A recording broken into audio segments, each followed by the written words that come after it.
புதுச்சேரி மாநிலம் கருவடிக்குப்பம் மேயர் நாராயணசாமி நகரிலே பாதாளத்திலே எழுந்தருளி அருள் பாலித்து கொண்டிருக்கின்ற விஸ்வரூபி ஸ்ரீ மங்கள மகா வாராகி அன்னைக்கு எதிர்வரும் 13ஆம் தேதியிலிருந்து ஆஷாட நவராத்திரி விழா நடைபெற இருக்கிறது.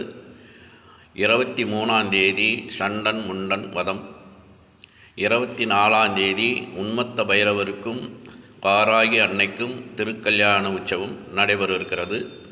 அனைத்து விசேஷங்களும் மாலை 6 மணிக்கு நடைபெறும் என்பதை பக்தர்கள் கவனத்திற்கு தெரிவித்துக் கொள்கின்றோம். அன்னைக்கு அனைத்து விதமான சேவைகளையும் செய்து அன்னையின் பேரருளை பெறுமாறு உங்களை அன்புடன் கேட்டுக்கொள்கின்றோம். திருமணத்திற்கு தட்டு வரிசைகள், மாங்கல்யம் அனைத்தும் எதிர்பார்க்கப்படுகிறது. உங்களுடைய வேண்டுதல் நிறைவேற அன்னையை வணங்கி அன்னையின் அருள் பெறுமாறு உங்களை அன்புடன் அழைக்கின்றோம். வாழ்த்துக்கள்.